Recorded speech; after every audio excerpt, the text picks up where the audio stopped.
Hello there, it's Kemabong and it's Holy Monday, and I still wish you a happy Easter ahead. Today we're going to be looking at the case for Christ. Is he a gentle Savior or radical truth? Now let me ask you something honestly. Why is it that so many people are comfortable with Jesus as long as he doesn't challenge them? People like Jesus as a good teacher, a peaceful figure, a moral example, but the moment Jesus begins to confront, correct, or make demands, that's where the tension begins. And the truth is, most people don't reject Jesus entirely. They reject the version of Jesus they just don't like. Yesterday, we established something important, that Jesus is not a myth. He is an actual historical person that's supported by evidence that he actually existed. But today, we're going to go a step farther, because it's not enough to know that Jesus existed. We must ask, who did he claim to be? Because here's something important to understand. Most historians, even skeptics, will agree that Jesus existed. But Christianity doesn't stand or fall on the existence of Jesus alone. Rather, it stands on who he is, his very person. And this week, we are not just examining the evidence that Jesus lived, we are examining the evidence that he is the Christ, the Son of the living God. He is not just a good man, he is not just a prophet, he is not just a good religious leader or a great person, as many would say, but exactly, he is who he claimed to be, the Son of God.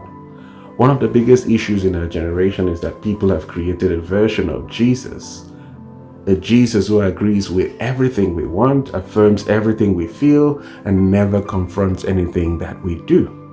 But that Jesus doesn't really exist. Let's look at what Jesus actually did on a day like this. When he got into the temple on a Holy Monday like this, he walks into the temple, and instead of quietly teaching as we would think, he instead overturns the table. He makes whip, he drives people out, he disrupts the system.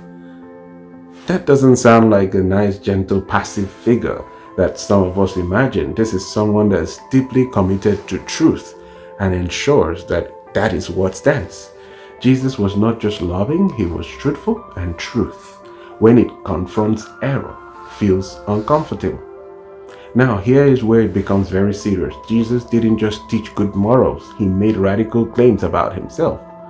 One claim he made was that he had the authority to forgive sins. He forgave sins publicly, and the people around him understood something we often miss. Only God can ultimately forgive sin. So this wasn't just kindness, this was a claim to divine authority. He claimed to be the I am. Jesus said, before Abraham was, I am. That's not just a statement, that's the very name God used to reveal himself. And the people listening knew exactly what he meant. They picked up stones because to them he was claiming to be God. He claimed he's the only way. And then Jesus said, I am the way, the truth, and the life. No one comes to the Father except through me. That wasn't a suggestion. This was an exclusive claim. And this is where our culture struggles, because today we prefer many paths, many truths, many options. But Jesus didn't present himself as one option. He presented himself as the way. So now we have a problem. If Jesus made these claims, there are few reasonable conclusions. As C.S. Lewis would say, he was either lying, delusional, or perhaps actually telling the truth. You cannot say he is just a good teacher, because a good teacher doesn't lie about being God, and is not delusional about his identity. And this is where it gets personal. Many people today want the benefits of Jesus, but not the authority of Jesus. We want peace, we want his blessings, his help, but when he begins to correct us, or challenge us, or call us to surrender, no, we resist. And slowly we begin to reshape our type of Jesus into someone who agrees with us. But if Jesus only agrees with you, then you're not following him. You've recreated him. Jesus asked a serious question. Why do you call me Lord, and you do not do what I say? That means it's possible to call him Lord and still not submit to him. So let me ask you honestly, have you accepted Jesus as he is, or only as you prefer him to be? Because following Jesus is not just about belief, it's about alignment. Not just agreeing with him, but allowing him to define truth in your life. So today, don't just ask, do I believe in Jesus? Ask a deeper question. Do I accept who he actually is?